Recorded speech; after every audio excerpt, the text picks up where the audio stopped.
રાજકોટમાં ખાણ ખનીજ વિભાગ સામે ગંભીર આક્ષેપો લગાવવામાં આવ્યા છે, જેમાં અધિકારીઓના હપ્તા રાજને કારણે સામાન્ય લોકો હેરાન થતા હોવાનું જણાયું છે.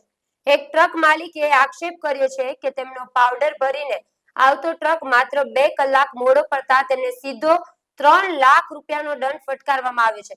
ટ્રક માલિકના જણાવ્યા મુજબ ખાણ ખનીજ વિભાગને રૂપિયા 50,000નો હપ્તો ન આપવાને કારણે આ દંડ ફટકારવામાં આવ્યો છે અને વિભાગ દ્વારા તેમને હેરાન કરવામાં આવી રહ્યા છે. ટ્રક માલિકે મોડું થવા પાછળનું કારણ ખરાબ રસ્તો અને પુલ બંધ હોવાને ગણાવ્યું હતું. તેમણે ટ્રકની જીપીએસસી સિસ્ટમ ચેક કરાવવાની રજૂઆત કરી હોવા છતાં અધિકારીઓએ તે માન્ય રાખી ન હતી. ટ્રક માલિકે તો ત્યાં સુધી આક્ષેપ કર્યો છે કે વિભાગ ટ્રકના કિલોમીટરમાં પણ ફેરફાર કરીને દંડની કાર્યવાહી કરી છે, જે સમગ્ર મામલે ખાણ ખનીજ વિભાગની કામગીરી સામે મોટા સવાલો ઉભા કરે છે. મારી ટ્રક છે, મારા ગાડી નંબર છે GJ03BY 8292 નંબરની ગાડી છે. તે ગાડી ખાણ ખનીજ વાળાઓએ પકડેલ છે. 2 કલાક લેટ માટે થઈને 3 લાખ રૂપિયાનો દંડ કરેલ છે. 4 દિવસથી આ ધક્કા ખાતા કોઈ અધિકારી મને કોઈ જવાબ આપતું નથી.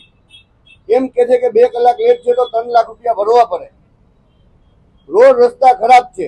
એના ખાણ ખનીજની રોયલ્ટી પ્રમાણે એમાં રોયલ્ટીમાં લખેલ છે 403 કિલોમીટર. એકચ્યુઅલી 498 કિલોમીટર થાય છે. આ લોકો અન્યાય કરે છે.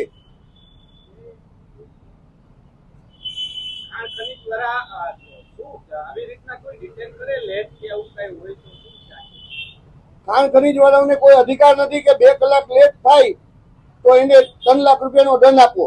એની પાસે કોઈ સરકારે એવું પરિપત્ર આપેલ છે કે 2 કલાકની અંદર લેટ થાય તો માણસને 3 લાખ રૂપિયાનો દંડ ફટકારવો. લેટ થવાનું કારણ એ છે કે આ રોડ રસ્તા ખરાબ છે. છોટાઉદેપુર થી ટંકાર આવતા દેવગઢ, બારિયા, ગોધરા, સેવાલિયા આ બધા રોડ સાવ ખરાબ હાલતમાં છે.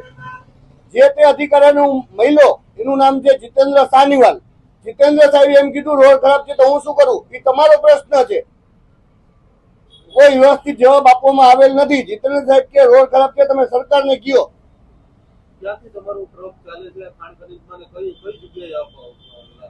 અમારું ખાણ ખનીજમાં ટ્રક